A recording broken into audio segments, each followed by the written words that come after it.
The X-Zone Radio Show with Rob McConnell is largely an opinion talk show. All opinions, comments, or statements of fact expressed by Rob McConnell's guests are strictly their own and are not to be construed as those of the X-Zone Radio Show or endorsed in any manner by Rob McConnell, rel-mar McConnell Media Company, the X-Zone Broadcast Network, its affiliated networks, stations, employees, or advertisers.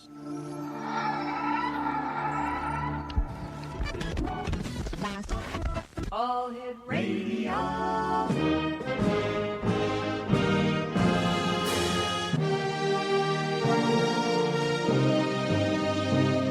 Welcome to the X Zone, a place where fact is fiction and fiction is reality.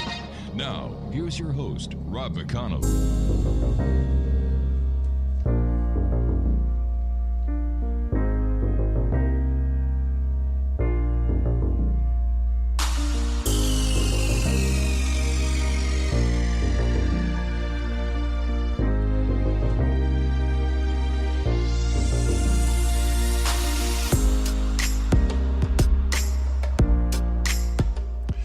And welcome back, everyone. This is the X-Zone, and I am Rob McConnell, coming to you from our broadcast center and studios in Hamilton, Ontario, Canada.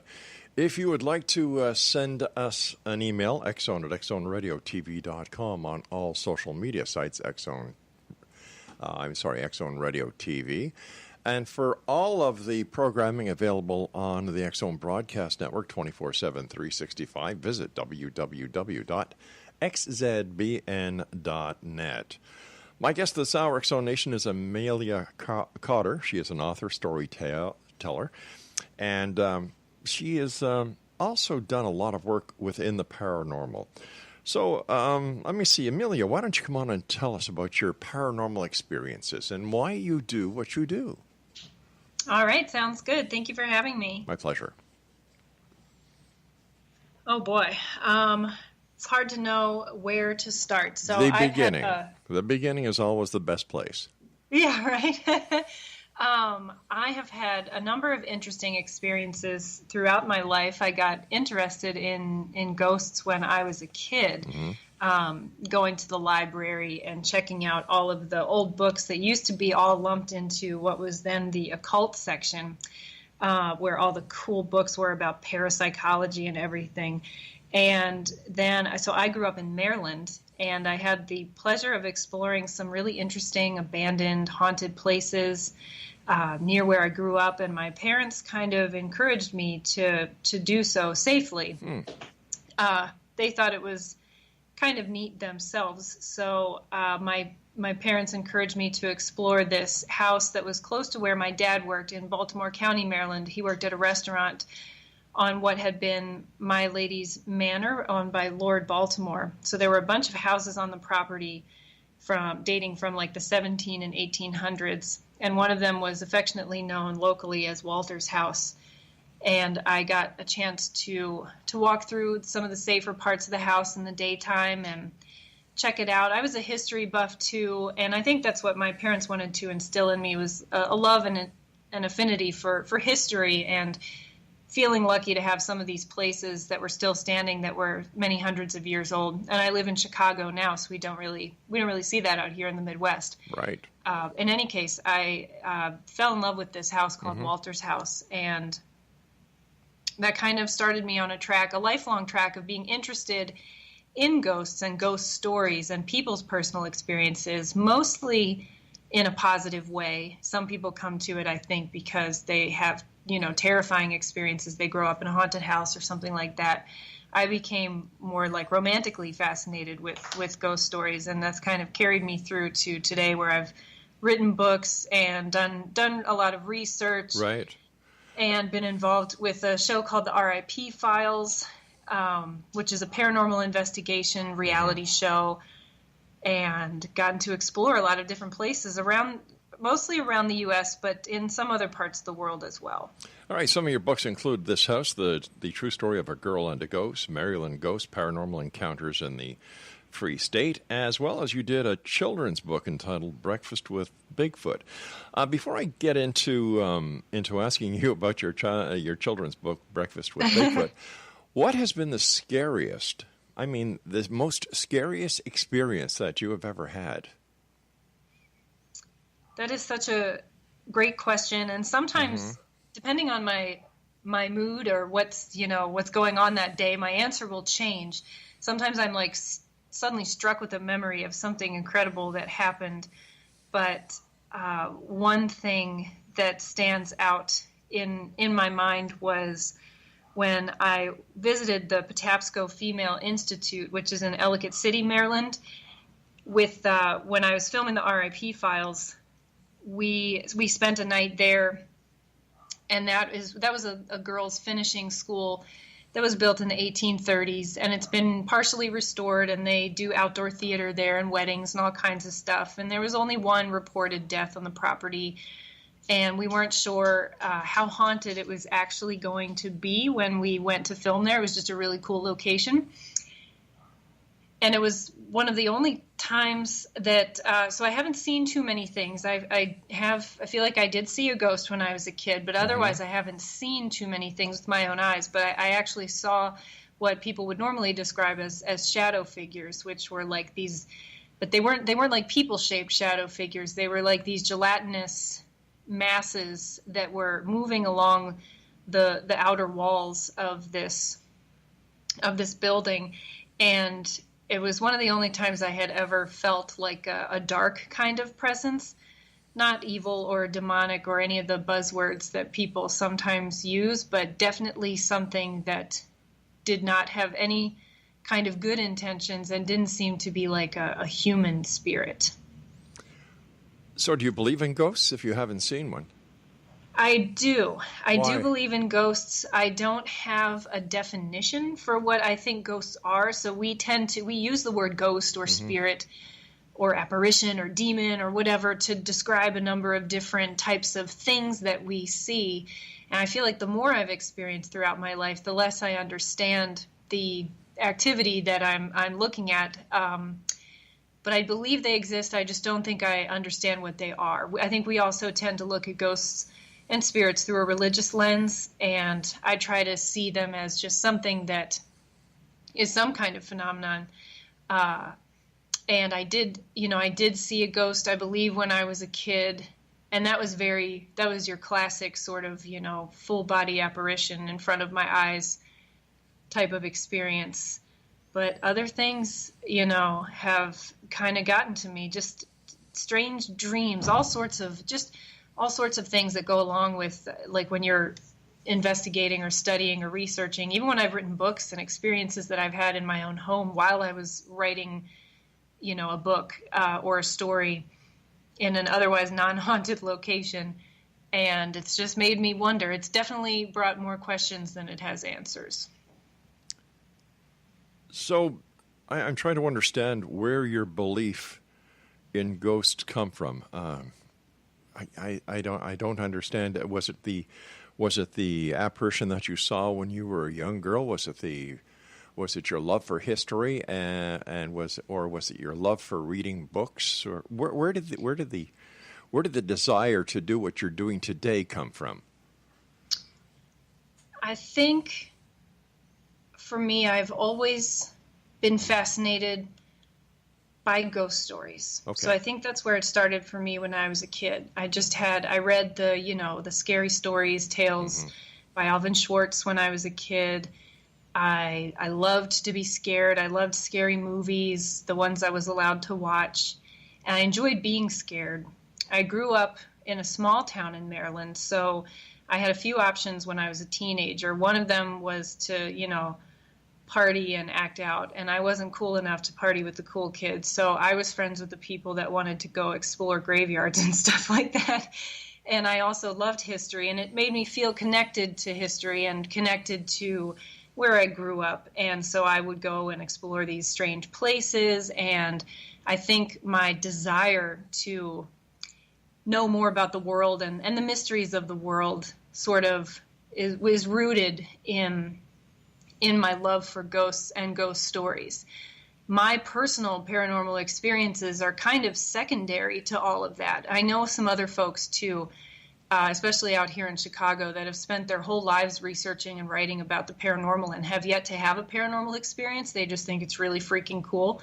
And they wish they could, but they haven't. And I think I've had a variety of interesting experiences. I just am unable to define what they are. And my day job, I work over at the Adler Planetarium here in the city. So I spend a lot of time around astronomy and space science. It kind of puts things into perspective when you're thinking about the day-to-day, like what are ghosts and what does ghostly activity mean? For me, it's more fascinating to ask the question than it is to know the answer. So are ghosts real, or are they what many psychologists are pointing to today? They're figments of the experiencer's imagination. I believe that ghostly activity is real, and I believe that people's experiences are real. So when somebody describes an experience to me that I may not be able to identify with, I believe that they are telling me the truth, and that what happened to them did happen insofar as they are able to understand what happened. Then I feel we start applying labels. Then we start calling it, well, it had to have been a ghost, or it had to have been a demon, or perhaps it was an alien abduction, or who knows what words we use to describe it. So I use the word ghost to describe like a type of activity or something like that I or others have experienced. All right, stand by, Amelia. We've got to take our break. Exonation Okay. Amelia Cotter is our special guest. AmeliaCotter.com is her website, and we'll both be back on the other side of this break as we continue here in the X Zone with yours truly, Rob McConnell, from your broadcast center and studios in Hamilton, Ontario, Canada. Don't go away.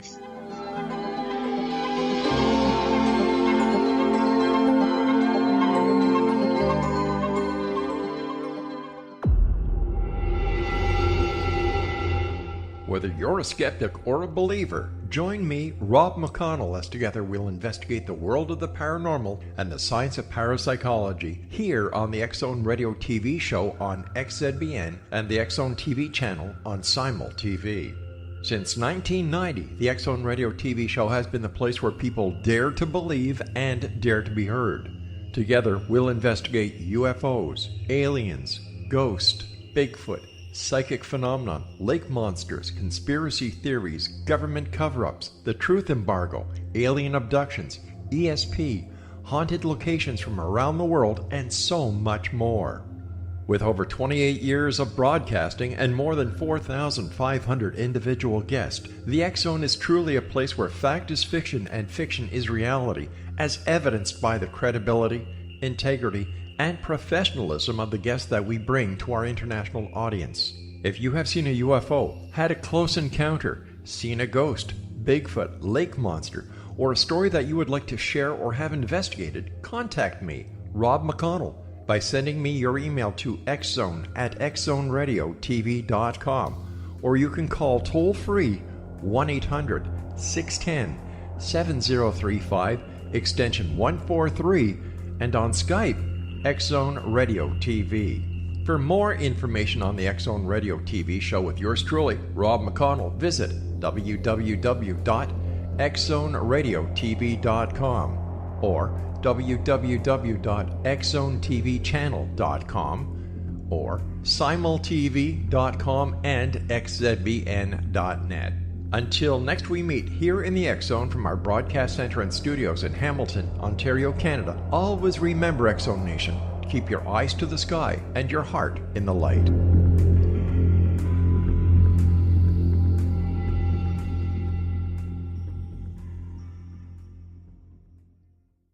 You have heard of the X Zone? Now watch it on Simul TV, plus 500 video games, live TV channels, free video on demand, worldwide, and more. Does this sound like tomorrow's television? Well, it is, but you can have it today, right now. It is Simul TV. Simul TV offers what the others only wish they could provide.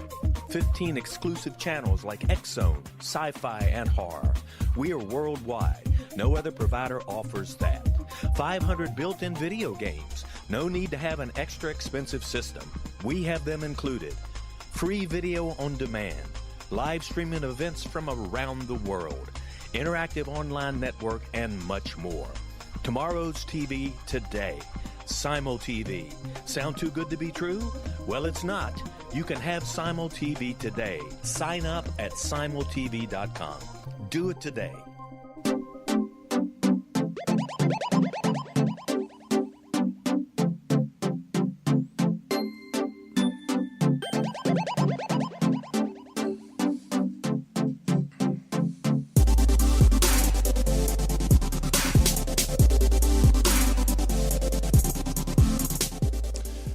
Amelia Cotter is our guest this hour, Exonation, www.ameliacotter.com, and Cotter is spelled C-O-T-T-E-R. So, if we haven't been able to put a label on what a ghost is, how do we know when somebody says they have seen a ghost, whether it's because they believe they have seen something and they cannot identify it, so they call it a ghost? And how do we know that what they are actually seeing or what they believe they see is something paranormal and not something that is just unknown to them? Well, I think we don't. I think we don't know. So I can believe that somebody says that they saw Bigfoot. Mm-hmm. I believe that they saw something, you know. They might give me a detailed description of a creature that they saw, and in my heart, I know that they saw, or I imagine that they saw, you know, a black bear standing on two legs, or, you know, something like that, or it was a hallucination, or there was a statue in the distance. So I, you know, to your point, I think that we don't always know, and I think it takes those years of collecting stories. So I've heard hundreds and hundreds of stories. Everywhere I go, people have their ghost story ready to share with me. And it's interesting how you build up this database internally where you can sort of tell if somebody is either totally BS, even if they seem know that something doesn't really follow a pattern of like regular, you know, a regular paranormal activity or something like that. If it sounds a little too Hollywood to yourself, well, they must have been dreaming for part of this, because the even these things in the realm of the paranormal are not, you know, physically possible, et cetera, et cetera. But I think when you see patterns of activity. But if we take these stories and give them credence without actually having proof that what the person is saying is real, are we not enabling at this point? I think that the stories themselves are very important. So ghost stories, legends, myths, urban legends provide us with something like a modern mythology. And I see there as being separate categories. We have the history of an allegedly haunted location, the actual history and the things that happened there. Then you have the legends and the tall tales and the fables, maybe the sort of urban legendy types of things that might surround the haunted location. That's the mythos. And then you have people's experiences of what they say happened to them there. I think each one of those things holds its own value. It has a value, but now this is just my own opinion, by giving it credence, by giving it some sort of credibility, by printing the story, by retelling the story, are we doing anything that is worthwhile, or are we just spinning the yarn, keeping the yarn going without any validation of the facts or the events leading up to the story? Well, my goal and my role in the grand scheme of things is not to prove or disprove the paranormal. I'm purely interested in people's experiences and emotions and their connections with ghosts and haunted places, and why we as a society or different cultures are so fascinated with ghosts and spirits and how we relate to them.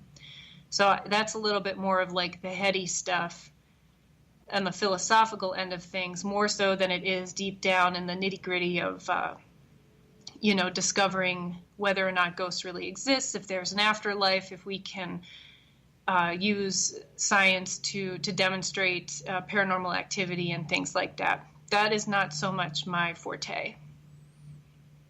But when you write a book, for example, Maryland Ghosts, Paranormal Encounters in the Free State, am I correct in saying that what you're doing is you are just retelling or, republishing the stories that you have heard? Yeah, so Maryland Ghosts was a very fascinating book to write. So I took the historical pieces of each of the different places. I think there's about 35 different stories in there. Right. Talked about the history, talked about the haunted history insofar as what people have reported over the years or the kinds of stories that have been reported. And then I interviewed many different people, including paranormal investigators, including family members, including people that I knew from high school and, et cetera, people that contacted me that were interested in being part of the book, and interviewed them or received their stories of their personal experiences and then shared those. So what it presents to the reader is an opportunity to read about places that are supposedly haunted and then hear people's own stories. What is your most favorite story from your book, Maryland Ghosts, Paranormal Encounters in the Free State? Oh, boy. That's another good question. I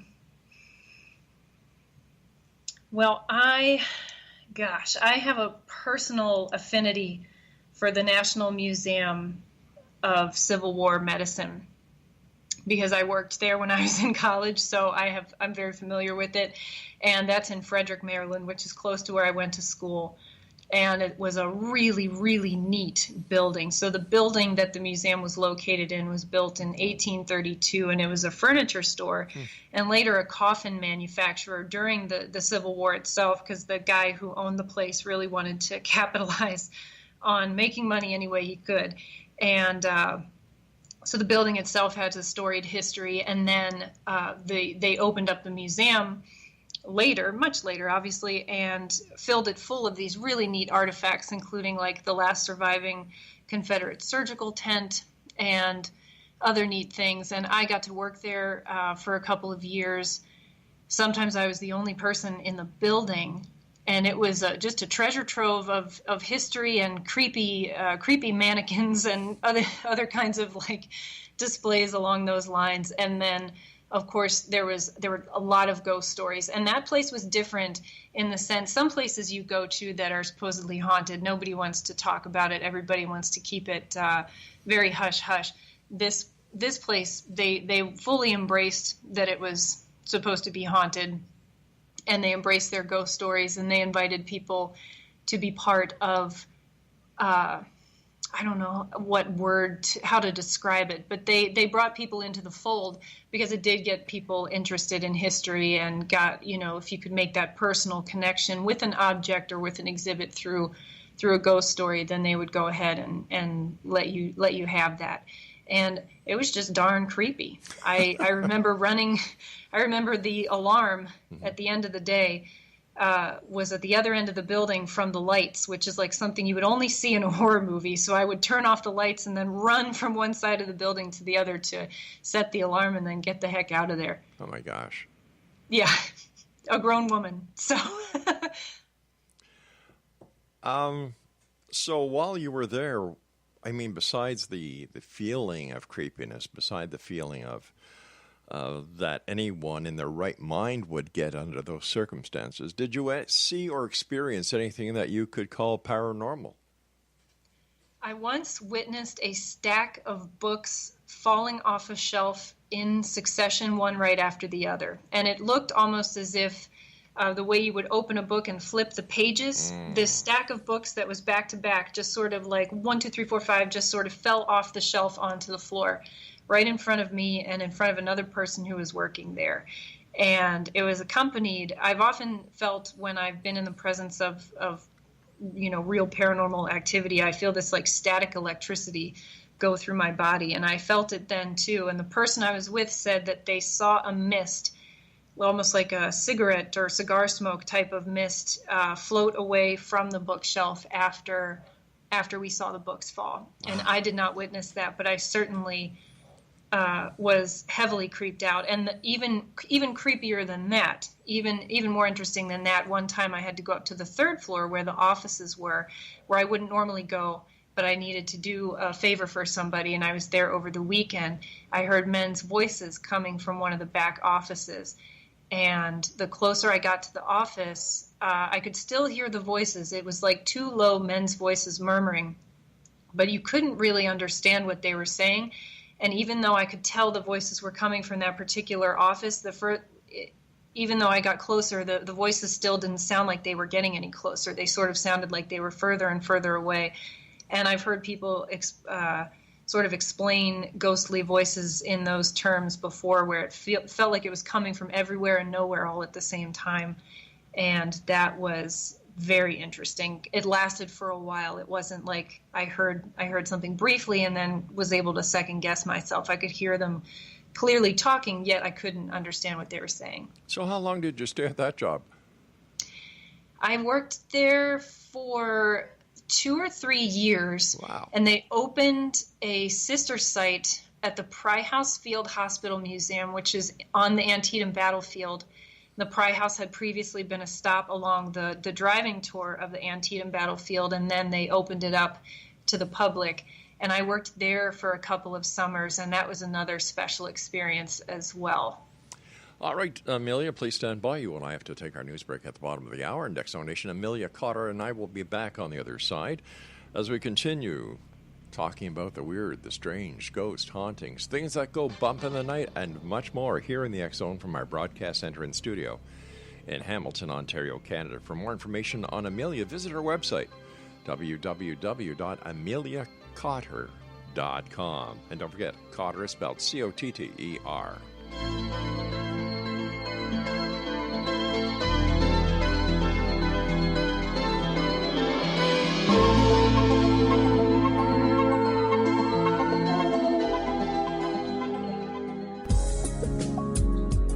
From our broadcast studios in Hamilton, Ontario, Canada, to the world and beyond, you're watching the X Zone Broadcast Network, www.xzbn.net.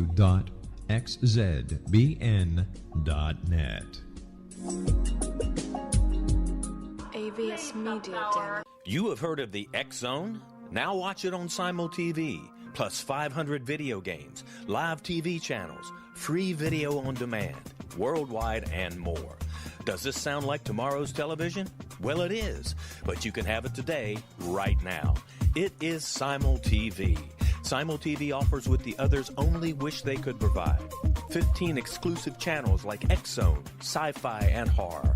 We are worldwide. No other provider offers that. 500 built-in video games. No need to have an extra expensive system. We have them included. Free video on demand.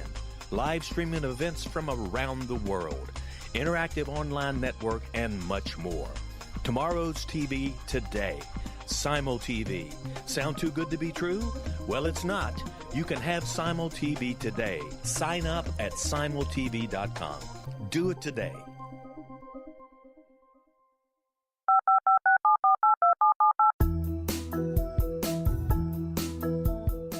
Did you know that when you're on the road with limited data or Wi-Fi, you can still listen to the X Zone Radio Show with Rob McConnell, The Science of Magic with Gwilda Wiyaka, X-1, Dimension X, Space Patrol, and every minute of the X Zone Broadcast Network by calling 213-401-0080, courtesy of Audio Now.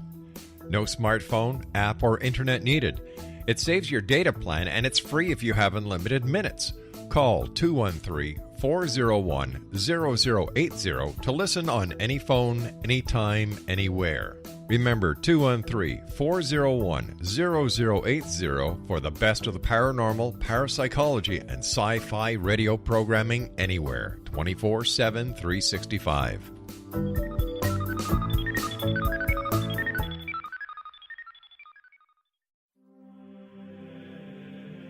Rob McConnell here, presenting an overview for Nicholas Paul Jennings, author of a fascinating book, Amen.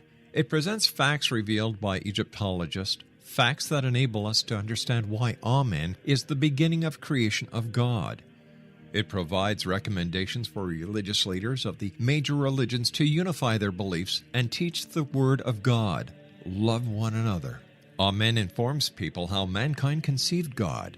It was the Egyptians that developed the concepts of a soul, a hereafter, and Son of God. And finally, after the worship of many gods, they conceived the belief in one universal God, the maker of all there is.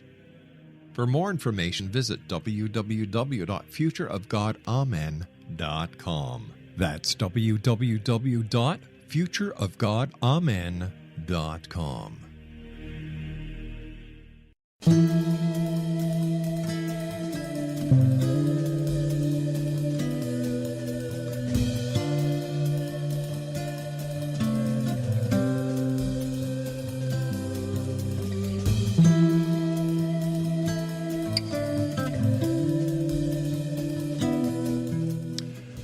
And welcome back, everyone. Amelia Cotter is our guest for this hour. And Amelia, tell us about your book, The House, The True Story of a Girl and a Ghost. Yeah, so that book explores my experiences from when I was a child that I mentioned at the beginning of the interview with the house, Walter's house, that was, this place of local legend in Baltimore County. And so this house was actually, it started as a young adult book because at some point I didn't realize I was going to segue completely into writing about the paranormal in this way. I thought it would be cool to write some ghost stories, but my career took a different path. And so it was originally a young adult book chronicling my love and fascination for the house, and then my encounter with the ghost that I called Walter, because everybody called any of the ghosts there Walter. And that was when I experienced seeing a young man hanging out of a window, looking down at me from an attic window, and he was completely white. So I could see his body and I could see his clothing and his hair, but all the definition and everything, but there was no pigment, just white, and he had no face. But it wasn't a scary like vacuum of not having a face. It was just sort of like one of those like blank, like a country doll that you sometimes see that are just have those white faces. And I had that static electric feeling that I was describing before. And the feeling that what I was seeing was not something that was scary or threatening to me. And I was actually thrilled. I was 11 years old. I actually felt thrilled and very honored, the way that if you were a bird watcher and you saw a really rare bird, you would get really excited because this was like a life list item or something like that. And for the rest of my life, I've never seen anything quite like that. So I remember that very fondly, and I just really adored it. It was cool that I got to have that experience, such like an intimate experience with a haunted place that felt like it was my own. Was that the only encounter that you had with Walter? That was the only one that was visual. I would explore the house and imagine what Walter or his family or these people may have been like who used to live there. There were scattered remnants from, the 1950s through all the way back to like the 1850s, and the house had been built well before that. I remember hearing footsteps in the house, and I had captured an EVP at the time on an old recorder that is long gone, but like an old analog recorder. And I have it in my journals from when I was a kid, saying that a voice had come across on the recorder telling me, take it now, while I was looking at some objects on a shelf. And I ended up taking a mason jar out of the house about a month before it was torn down. There was a car accident that happened in front of the property, and like the guardrail, from the street actually landed on the porch of the house. And I don't know why it seemed to coincide with that, but I wonder if the county or the state, then we're paying attention to the fact that there was this big abandoned house next to the road, and they decided to tear it down, but then it was gone. It was gone. It was nothing but green grass within a few months. It was very surreal.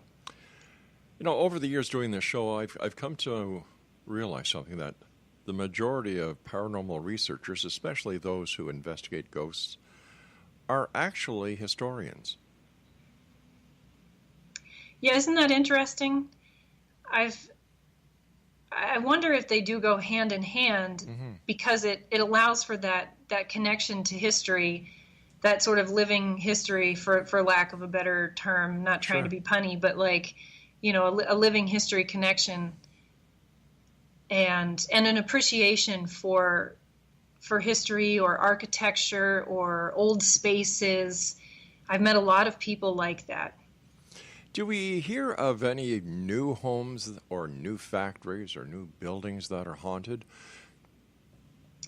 I certainly have out here in Chicago, since there are so many different, even though this is a shorter span of history that Chicago's been around, there's a lot of layers, and there's a lot of, places get torn down and built over, and there are stories about brand new condos or brand new houses that were built over top of other properties, or even like museum areas and things like that, that have old hauntings in the new building. Strange. You were a tour guide, let me see, with Chicago Hauntings. And how haunted is Chicago? Chicago's pretty darn haunted. Really? I have to tell you. I do love this city. I've been here for about 10 years, and I feel like I'm fully indoctrinated into the Midwest now, even though I grew up on the East Coast. And Chicago just has a really neat history, and so many cool stories, cool urban legends and things like that, but then also genuinely haunted places. We have some of the like rock star places out here, like Bachelor's Grove Cemetery, and the site of the St. Valentine's Day Massacre, and the Hull House where the Devil Baby story originated, and just countless. I could go on and on for a long time. And we got to visit those on the tours. And of course I travel and I talk about, haunted Chicago, haunted Midwest. It's really neat. There's a lot. While you were a tour guide with Chicago Hauntings, did anything strange or weird or bizarre happen? Yes. So I didn't usually expect a lot to happen, because you're in a very you're on a big bus with between like 25 and 50 people, and it's very clinical. You get on, you get off, you tell the stories, people take and snap some photos. Sometimes, though, other people would have some incredible experiences. They would be in tears, things that they thought that they saw or felt or experienced, photos that they took that they looked at later and then would send to us and say, "You won't believe what I found, what I captured." And then I had some interesting experiences too. I was doing it for a while, several nights a week, sometimes more than one time a night, and sometimes like doing the tours after 10 o'clock, after a few tours, it was almost like psychedelic, like be really tired, just kind of on autopilot. And I would have these crazy, crazy lucid dreams when I would get home. And sometimes I would hear things. I lived with my friend at the time over towards the west side of Chicago, and I would hear footsteps shuffling up and down the hallway. I would get up. One time I got up in the middle of the night and went to go use the bathroom. And as I crossed the hallway from my room to the bathroom, I saw a woman standing in our kitchen out of the corner of my eye. And I don't count that as a ghostly sighting, because I was deliriously tired and had just woken up, and I saw her out of the corner of my eye. And when I looked again, she was gone. But people had warned me. The other tour guides had sort of like warned me and some of the other, newbies, that there were certain places that you could take something home if you weren't careful. And the area around the Hull House was one of those places. So I was always actually there. I figured it can't hurt to be a little superstitious. So they told me never go in the courtyard, and I didn't. Other people had reported being followed home by like a female spirit. So how do you protect yourself from bringing something home with you after you do a tour?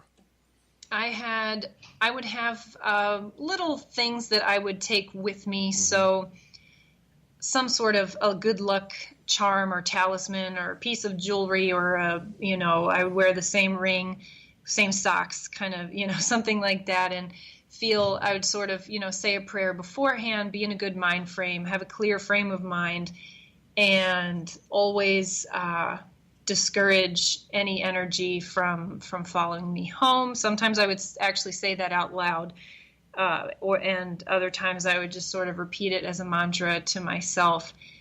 And then And then around that too, sometimes I'm a little woo-woo with the candles and incense and stuff like that. So whatever it takes, Why do you think in the year 2018 so many people are interested in ghosts, hauntings, and things that go bump in the night, and in a world of such, technological marvels? That's such a good question. My husband was telling me recently that he read somewhere that like paranormal or ghosts or something like that is one of the top Google searches worldwide. I think more people are interested in that stuff now than ever. And I remember like I was interested in it because it was like a gateway to all of the cool mysteries of the world. Growing up in a small town, like, oh wow, what if? And now it's so easy to get a hold of ghost stories or to go on YouTube, and you can spend hours looking at videos of alleged ghosts and whatnot, or listening to EVPs. There's endless TV shows and books. Yeah. And I don't know, I feel like it is an outlet. It's an outlet for people to be scared that is, in its own way, if you're not too steeped in it like some of us, it is harmless in its own way. So the world is like a scarier place now than I think that it's ever been. So it's a way to indulge those fears without being in real danger. So we can say that ghost hunting of today is replacing the roller coaster ride where you actually have to go to the park, you actually have to pay money, you actually have to experience the thrill physically, whereas with ghost hunting you can just go online and get the thrill without doing anything about it. So are we talking about something like an armchair quarterback? I wonder about that because, and it's hard for me, it's like I don't want to say anything negative about it because I enjoy doing this so much, and so much of my audience are people that enjoy this as well. But at the same time, I think about like how there's just a flood of people interested in ghosts, and there's ghost hunters now everywhere you go. All these ghost hunting groups that pop up. Stand by. We've got to take our final break. X-Zone Nation. Amelia Cotter is our special guest, and her website is www.ameliacotter.com. And we'll both be back as we wrap up this hour here in the X-Zone from our broadcast center and studios in Hamilton, Ontario, Canada. I'm Rob McConnell. Don't go away.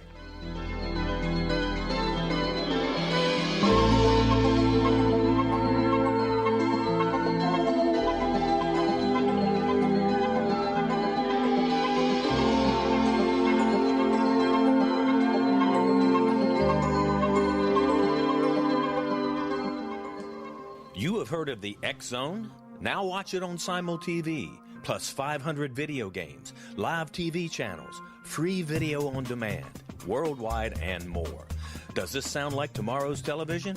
Well, it is, but you can have it today, right now. It is Simul TV. Simul TV offers what the others only wish they could provide. 15 exclusive channels like X-Zone, sci-fi, and horror. We are worldwide. No other provider offers that. 500 built-in video games. No need to have an extra expensive system. We have them included. Free video on demand. Live streaming events from around the world. Interactive online network, and much more. Tomorrow's TV today. Simul TV. Sound too good to be true? Well, it's not. You can have Simul TV today. Sign up at simultv.com. Do it today.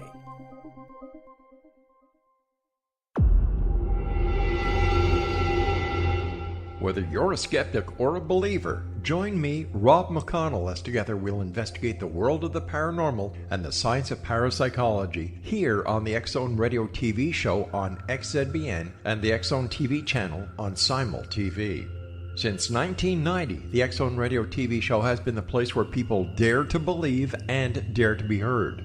Together, we'll investigate UFOs, aliens, ghosts, Bigfoot, psychic phenomenon, lake monsters, conspiracy theories, government cover-ups, the truth embargo, alien abductions, ESP, haunted locations from around the world, and so much more.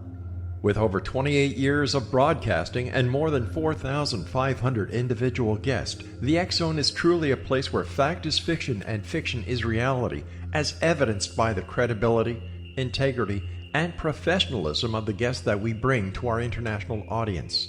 If you have seen a UFO, had a close encounter, seen a ghost, Bigfoot, lake monster, or a story that you would like to share or have investigated, contact me, Rob McConnell, by sending me your email to xzone@xzoneradiotv.com, or you can call toll-free 1-800-610-7035, extension 143, and on Skype, X-Zone Radio TV.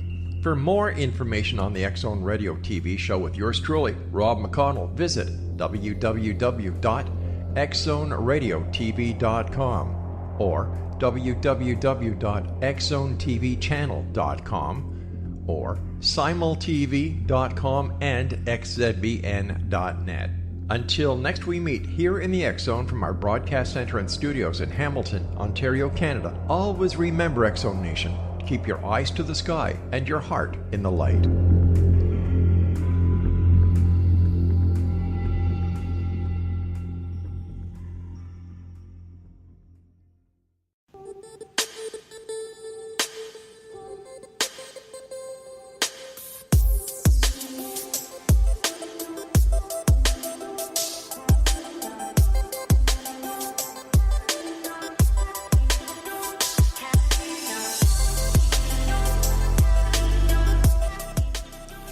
Amelia Cotter is our special guest of this hour, X-Zone Nation, www.ameliacotter.com. And Amelia, what part of the entire para-industry do you think plays into the mix or into the formula these days that paranormal sells? Gosh, it's sort of turned into a monster, with the advent of the many television shows that started like with Ghost Hunters, which was really cool because then people felt like they could have access to information about how to ghost hunt if they were interested in the hobby. And so it brought an awareness to the paranormal field and also to some historic places that have now been restored because people put money into them through things like public investigations and stuff like that. And there have been some positives and there have been a lot of negatives. Yeah. I meet a lot of people, like you had mentioned earlier, that are really interested in history and that are historians or authors or were investigators 30 years ago when it was a much different ballgame than it is now with this field being inundated by a lot of people who just feel like maybe they need to be validated through having a hobby where they feel empowered. I'm not sure. It's hard for me to pinpoint. I just know that it's turned into a big industry, maybe through movies as well, like movies that have sort of brought ghost hunting to light. So not just scary and horror movies, but movies that are sort of about paranormal activity and ghost hunters and found footage, filming your own. We have our own YouTube channels now that we film all kinds of stuff with. So then people, of course, will go out looking for Bigfoot with that. But once again, let's get back to where I was going with this. It's if somebody can make a buck, they'll do anything to make a buck. How do you validate anything, or where does the responsibility lie when it comes to having so much access to so much information? That, there's a lot of crap out there. And how is the person who has just gained an interest in, let's say, the paranormal, how are they to know what is real and what is fake? Where does the responsibility of the rest of society lie when it comes to validation? And this is why I look at investigating the paranormal totally different than I would say 99.999% of the people do. I'm an ex-police investigator. We go on fact. We don't go on supposition. Right. You cannot conduct an investigation without facts. And you have so many people out there calling themselves investigators. Well, where did you learn how to be an investigator? Oh, on the internet. No. That's one of the questions that I ask a lot too. One of those ethical, like, are we part of the solution or part of the problem types of questions. Sure. That I pose a lot when I go places and talk to people with a sense of self-awareness too, that, I make money off of writing books and things like that. And I work in a museum. I come from the museum world. I work in space science. So I definitely see when people also talk about investigation or they talk about scientific equipment. Yes. sometimes I shake my head and I think, oh, that just because it's a gadget doesn't make it science. I had a guest on the show the other night who claimed to have created the what's it called, ghost box, where multi-band scans. Yeah. And I said, no, you didn't. Oh, yes, I did. I said, what you did was you took a design that the Tandy Corporation came up with called the Bearcat scanner. Oh, you've heard of that? Oh, yeah. Like, why all the attempts on deception? Well, there's a lot of snake oil to be sold in this industry, just like what you're mentioning. And there are a lot of people who are not well informed. They're not well informed about how to investigate the paranormal, but they're also not well informed about the basics around it. They're not well informed about history or science or any of the basic things. Like, we may come from that angle, but some people are coming from the angle, like what you're saying, with like just really being interested in paranormal investigation. And they tack on this like, well, I'm going to find the truth kind of like crusade. I'm going to help people. And I don't really personally buy into that. I went, and I keep asking this question to teams that come on the show and researchers. What are you looking for, number one? Number two, how are you going to prove that you've actually found what you claim you have found? And number three, what happens with that information?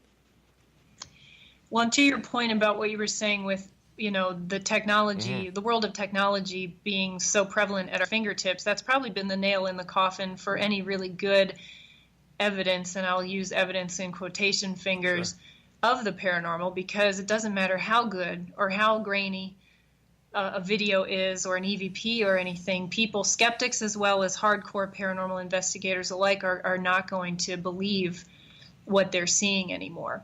And I also don't think that a bunch of us in the last part of the 20th and first part of the 21st century are going to figure out all the mysteries of life and death, when that's basically been what humans have been wondering about for our entire existence.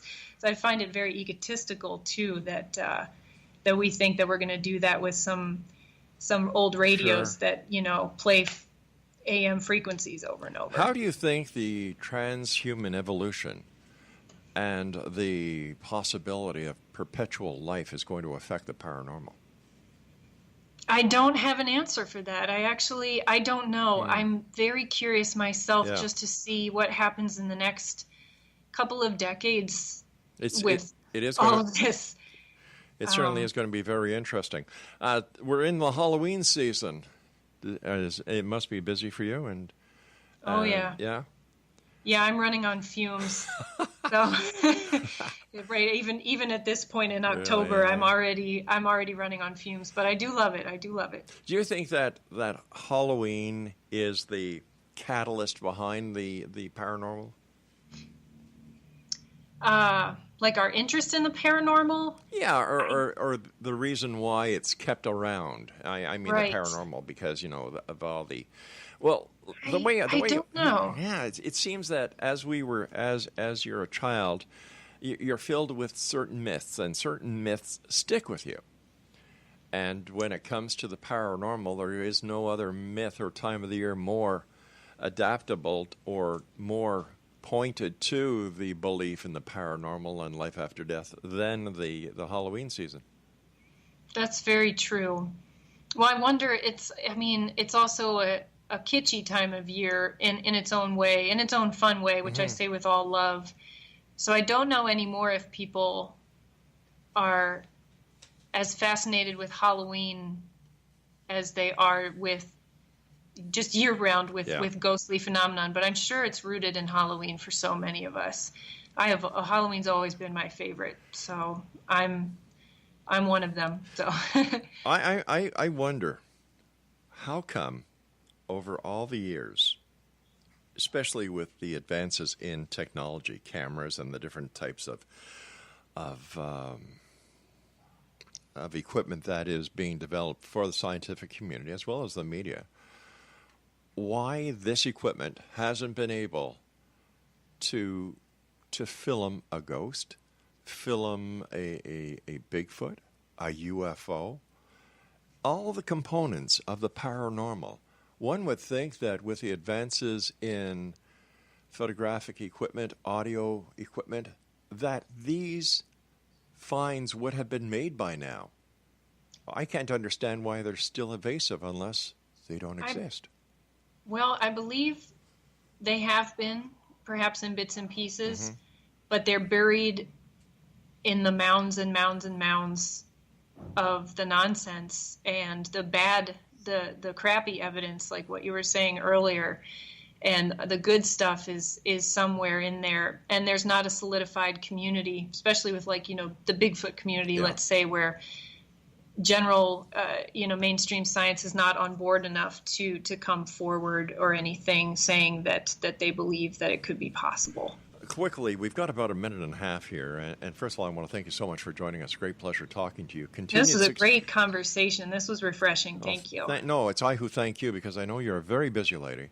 You're a great author. But I would like to hear about your breakfast with Bigfoot.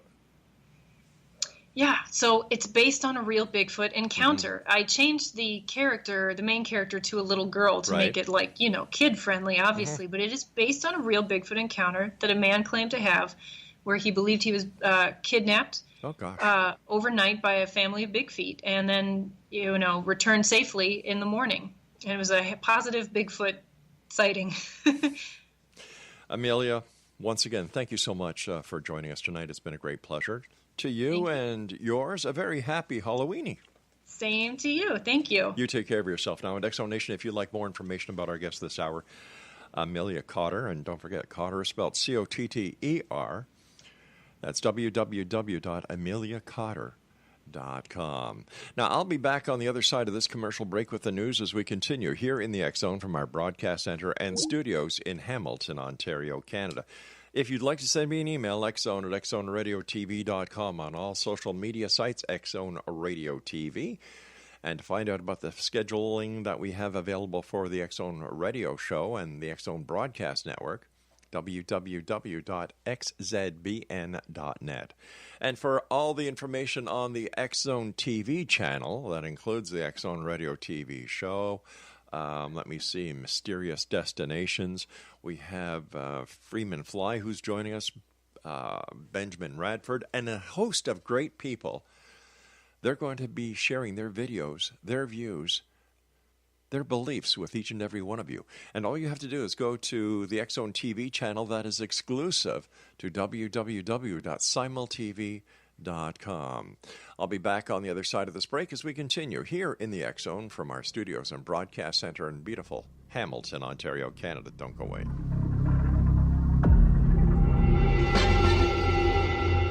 Whether you're a skeptic or a believer, join me, Rob McConnell, as together we'll investigate the world of the paranormal and the science of parapsychology here on the X-Zone Radio TV show on XZBN and the X-Zone TV channel on Simul TV.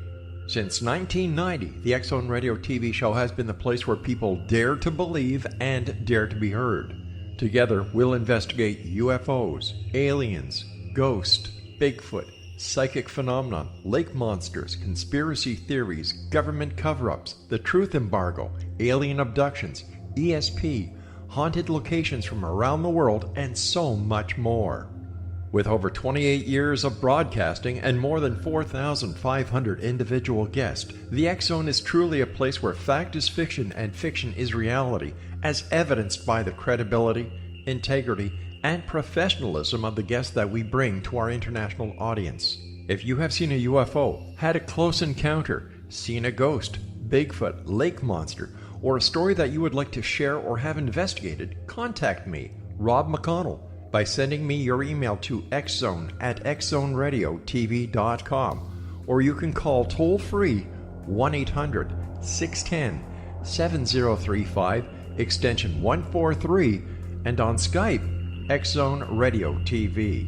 For more information on the X-Zone Radio TV show with yours truly, Rob McConnell, visit www.xzoneradiotv.com or www.xzonetvchannel.com or simultv.com and xzbn.net. Until next we meet here in the X Zone from our broadcast center and studios in Hamilton, Ontario, Canada, always remember, X Zone Nation, keep your eyes to the sky and your heart in the light.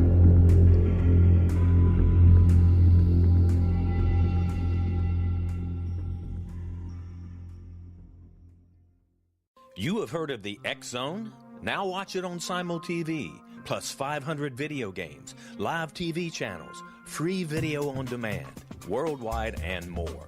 Does this sound like tomorrow's television? Well, it is, but you can have it today, right now. It is Simul TV. Simul TV offers what the others only wish they could provide. 15 exclusive channels like X-Zone, Sci-Fi, and Horror. We are worldwide. No other provider offers that. 500 built-in video games. No need to have an extra expensive system. We have them included. Free video on demand. Live streaming events from around the world. Interactive online network, and much more. Tomorrow's TV today. Simul TV. Sound too good to be true? Well, it's not. You can have Simul TV today. Sign up at simultv.com. Do it today.